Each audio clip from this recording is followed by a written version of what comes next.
குவைத்தில் இருந்து கிடைக்கப்பெற்ற ஒரு விசேட செய்தியொன்றை பார்ப்போம். குவைத்தில் மனித கடத்தல் வழக்கில் பெண்கள் உட்பட 2 இந்தியர்களை இரகசிய பிரிவு அதிகாரிகள் கைது செய்திருக்கின்றனர்.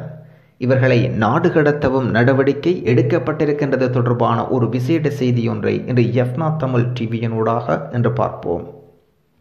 குவைத்தில் கடந்த ஒரு வருடத்தில் 100க்கும் மேற்பட்ட இந்தியர்களை போலியான வாக்குறுதிகளை வழங்கி மனித கடத்தலில் ஈடுபட்டு வந்த தமிழகத்தைச் சேர்ந்த பொன்மணி செலின் மேரி மற்றும் கேரளாவைச் சேர்ந்த எடிசன் ஜார்ஜ் என்ற 2 இந்தியர்களை குவைத் இரகசிய பிரிவு அதிகாரிகள் கைது செய்திருக்கின்றனர் என்ற அதிர்ச்சிகரமான செய்தியொன்று வெளியாகி இருக்கின்றது. இவர்கள் 2 பேரும் சேர்ந்து குவைத்தின் ஹுவாலியா தலைமையிடமாக கொண்டு இல்லாத ஒரு ஏஜென்சி பெயரில் கேரளா மற்றும் தமிழகத்திலிருந்து வீட்டு பணிப்பெண்கள் மற்றும் செவிலியர்களை ஆசை வார்த்தைகளை கூறி சிக்க வைத்து குவைத்தின் சட்டத்துக்கு புறம்பாக அழைத்து வந்திருக்கின்றனர் என்ற பரபரப்பான தகவலும் வெளியாகி இருக்கின்றது.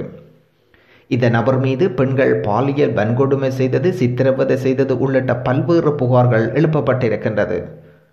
இவர்கள் மீது கடந்த சில நாட்களாக குவைத் இந்திய தூதரகத்துக்கு புகார் வந்த வண்ணமே இருந்ததும் குறிப்பிடத்தக்கது.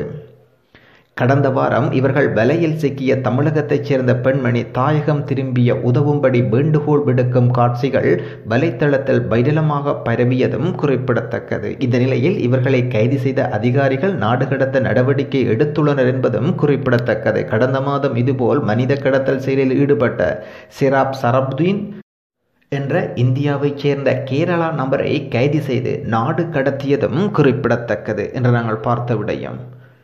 குவைத்தின் விசேட செய்தியொன்றை தந்திருந்தோம். குவைத்தில் மனித கடத்தல் வழக்கில் பெண்கள் உட்பட 2 இந்தியர்களை இரகசிய பிரிவு அதிகாரிகள் கைது செய்தனர் தொடர்பான தகவல் ஒன்றை இன்று எஃப்னா தமிழ் டிவியினூடாக பார்த்திருந்தோம். இந்த தகவல் குவைத் தமிழ் பசங்க ஃபேஸ்புக் லைக் பேஜிலிருந்து அவர்கள் அனுமதியுடன் எடுத்து இந்த தகவல்களை நாங்கள் பதிவேற்றம் செய்கின்றோம். அவர்களுடைய இந்த சேவைகள் மேன்மேலும் தொடர வாழ்த்து நிற்கின்றோம். நன்றி, வணக்கம்.